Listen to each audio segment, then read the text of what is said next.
আসসালামু আলাইকুম, সবাইকে স্বাগত জানাচ্ছি আমার আজকে নতুন আরেকটি রেসিপি দেখার জন্য।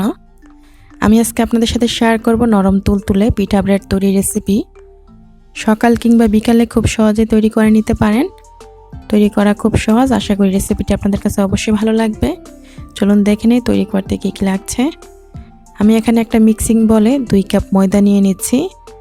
তারপর নিয়ে নিচ্ছি এখানে পরিমাণ মতো লবণ, দিয়ে দিচ্ছি এখানে 1 টেবিল চামচ চিনি আর 1 চা চামচ ইস্ট দিয়ে দিলাম। এখন এই সবগুলো শুকনো উপকরণ হাত দিয়ে আমি ভালো করে মিশিয়ে নিচ্ছি। সবগুলো উপকরণ মেশানোর পর কুসুম গরম দুধ দিয়ে আমি এই ডোটা তৈরি করে নিচ্ছি। আমরা যে নর্মাল কাপগুলো সেই কাপের মাপে আমি দিচ্ছি এখানে 2 কাপ কুসুম গরম লিকুইড দুধ দিয়ে দিচ্ছি। আঙ্গুল ডুবালে সহ্যই এরকম কুসুম গরম হতে হবে, একদম ঠান্ডা কিংবা বেশি গরম না কিন্তু। তো দুধটা দেওয়ার পর এখন ভালো করে একটা সফট ডো আমি তৈরি করে নিচ্ছি। কিছুক্ষণ মতে নেওয়ার পর দেখুন ডোটা কিন্তু তৈরি হয়ে গিয়েছে। এখন আমি এখানে 1 চা চামচের মতো তেল দিয়ে দিলাম। তেলটা দিয়ে আবারও কিছুক্ষণ মতে নিচ্ছি। কিছুক্ষণ মতে নেওয়ার পর সামান্য একটু তেল দিয়ে এভাবে এই ডোটার উপরে ছড়িয়ে দিচ্ছি। তারপর এই ডোটাকে আমি রেস্টে রেখে দিচ্ছি 1 ঘন্টার জন্য। অবশ্যই গরম জায়গায় রেখে দিতে হবে। আমি রান্নাঘরে রেখে দিচ্ছি 1 ঘন্টার জন্য। 1 ঘন্টা পর এই ডোটা একদম ফুলে ডাবল হয়ে গিয়েছে। এই যে দেখুন 1 ঘন্টা পর ডোটা কিন্তু একদম ফুলে ডাবল হয়ে গিয়েছে।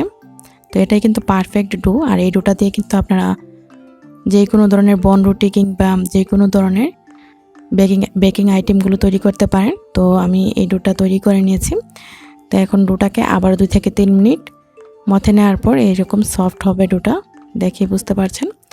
তো এখন এই ডোটাকে আমি নিয়ে নিলাম একটা চপিং বোর্ডের উপর। তারপর এই ডোটাকে আমি এভাবে ছোট ছোট করে লেচি কেটে নিচ্ছি। যেহেতু পিঠা ব্রেডগুলো একটু মোটা হবে তাই আমি একটু বড় করে লেচিগুলো কেটে নিচ্ছি। আপনাদের পরিমাণ মতো করে কেটে নেবেন। তো আমি এরকম ছোট ছোট করে নিয়েছি। তারপর এভাবে ঠিক এইভাবে করে তারপর রেখে দিচ্ছি। এখন এই সবগুলো এই মিক্সিং বলে রেখে ঢাকনা দিয়ে ঢেকে রেখে দিচ্ছি। আর এখান থেকে একটা ভাগ আমি নিয়ে নিলাম। তো একটা লেচি নেওয়ার পর রুটিটা বেলে নিচ্ছি তেল দিয়েই। আপনারা চাইলে ময়দা দিয়েও বেলে নিতে পারেন। তো আমি সামান্য একটু তেল দিয়ে এটা বেলে নিচ্ছি, যেহেতু অনেক সফট ডো, সামান্য একটু তেল দিয়ে বেলে নিলে ভালো হয়। তো রুটিটাকে ঠিক এইভাবে করে তারপর বেলে নিয়েছি। আর এই রুটিটা কিন্তু একদম পাতলাও হবে না আবার একদম বেশি মোটাও হবে না, ঠিক এইরকম হবে। এখন আমি চুলায় একটা প্যান বসিয়ে দিয়েছি। প্যানটা কিন্তু গরম হয়ে গিয়েছে। মিডিয়াম হিটে আমি এই রুটিটাকে সেঁকে নিচ্ছি। 1 মিনিট পর উল্টিয়ে দিলাম। তারপর এভাবে একটু চেপে দিচ্ছি যাতে করে ভিতরে কাঁচা না থাকে। তো উল্টিয়ে পাল্টিয়ে আমি রুটিটাকে সেঁকে নিচ্ছি। তো রুটি বা পিঠা ব্রেড যাই হোক একই কথা। তারপর আমি এভাবে উল্টিয়ে পাল্টে একদম এরকম উপরটা কালার আসা পর্যন্ত ভালো করে সেঁকে নিয়েছি। চুলার আঁচটা ফুল আঁচে রেখে সেঁকে নেবেন না, মিডিয়াম আঁচে রেখে সেঁকে নিলে খুব সুন্দরভাবে ভিতরটা হয় আর কি, কাঁচা থাকে না। তো এই যে দেখুন আমি পিঠা ব্রেডটা তুলে নিয়েছি।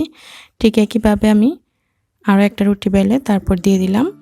এটাকেও ঠিক একইভাবে উল্টিয়ে পাল্টিয়ে ব্রাউন কালার করে তারপর আমি চুলা থেকে নামিয়ে নিব। আপনারা চাইলে কিন্তু সামান্য তেল দিয়ে একদম পরোটার মতো করে ভেজে নিতে পারেন। পরোটার মতো করে ভেজে নিলেও খেতে অসম্ভব ভালো লাগে, তবে আজকে আমি এভাবে তৈরি করছি। তো এই যে দেখুন খুব সুন্দর একটা কালার চলে এসেছে। তো এই পিঠা ব্রেডটাও কিন্তু তৈরি হয়ে গিয়েছে।